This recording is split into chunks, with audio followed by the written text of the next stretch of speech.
Hello everyone and welcome to my little corner of the internet. My name's Michael and I'm bitten by a radioactive book. Before we start with the Steampunk guide, I'd like to quickly say thank you to all of you. I reached the 100 subscriber milestone yesterday and I'm really happy and excited about it. So I'd like to thank all of the people who knew me before and came here to support me, to the people who just stumbled upon me and decided to stay, and of course to all the lovely new booktubers I met through my channel or through that channel. And who subscribe to me and are constantly in contact with me and talk to me in the comments. I really appreciate that all of you decided to stay with me, and it's totally exciting and mind-blowing. And now let's start off with the fourth part of the Steampunk guide dedicated to imperialism. As always, I'm going to start by giving a little historical context of the theme, then show how that relates to the modern reader of 2014, and in the end give a few reading tips and recommendations. First off, imperialism in the Victorian era was mostly connected to colonies, of course. Many of the major European countries had colonies in Africa, in America, in India, and of course the British Empire is the embodiment of colonialism. And shown in that imperialistic approach is a kind of superiority that the Western civilizations showed towards others. The cultures of the colonized countries were deemed less and lacking, and Western civilization tried to put their culture over the actual culture of the country and change that. And today this is still an important issue because the Western civilization still has this arrogance towards other cultures, still has this tendency to see their values and their kind of views being worth more than others. And the type of imperialism is not that much a imperialism of soldiers and guns anymore. Sometimes it is, but not that often. But more of money and power and politics. And of course this kind of arrogance brings anger and hate towards Western societies today. And I think that that steampunk, or the way imperialism is shown in steampunk, is a good reminder of our own history and where that kind of anger towards our society actually comes from, and makes you maybe more understanding of why the hate and anger is sometimes rooted very deep, and shows also a bit of our personal historical responsibility we have for things are in the world today. We really have to learn that our ways of looking at things are not the only ways of looking at things, and that other ways of looking at things are equal to ours, and we have to respect them. Finding great recommendations for this theme is not that easy, because the imperialistic nature of the Western societies is more implied in most of them, but not a real topic. I tried to find a few where it is shown, maybe in only one or two scenes, but still present, or others where it is a bit of a bigger theme. First I'm going to start with a book that I'm showing quite often here. It's The Strange Affair of Spring Heel Jack. Here the imperialistic theme is more in the first chapters, because Sir Richard Francis Burton has an expedition into Africa. There are flashbacks for this expedition, and there they fight off native tribesmen, and kind of the feeling of their superiority is shown in that they are, I don't know, there are only 2 or 3 of them, and there's a majority of tribesmen, but of course with their guns they're able to fend them off. Or in another example, it is the naming convention of the expedition, that, for example, they find the Victoria Lake.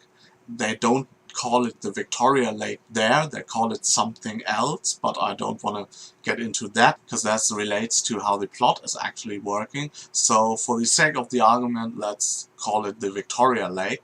And Sir Richard Francis Burton mentions that, yeah, but the lake had a name before. Of course, the people that lived there had a name for the lake, so why would there be like a necessity to rename that lake? So with these tiny events, the theme of imperialism is a bit of implied in the book. The second book for you is maybe the best example I found for the theme of imperialism. It's Jani and the Greater Game, because in Jani and the Greater Game we have one point of view, that is Lieutenant Alfie Littlebody, because he is stationed in India and most of the book plays in India, and he had just fled a local riot or uprising where British soldiers started to shoot at the Indian rioters, and Lieutenant Littlebody wasn't cool with that, and so he fled the scene because he didn't want to be part in that slaughter of the natives. And this is a theme throughout his story, because most of the other British officers are feeling superior towards the Indian citizens, and there is a slight theme of racism in that as well. And yeah, this shows very well the kind of imperialistic tendencies the British Empire had. And from Jani's point of view, because her father is like the Indian Minister of Security, we see a bit of how the imperialistic, British reign has of course affected Indian government. That is not a huge theme of the book because it's more like an action adventure, but it is still present. The next book I'm going to show you will be a bit of a surprise, because it's more like a magical and fun middle grade book. It's the Peculiar, and I picked it for a reason, because in this book we have like fairies. They are the supernatural element.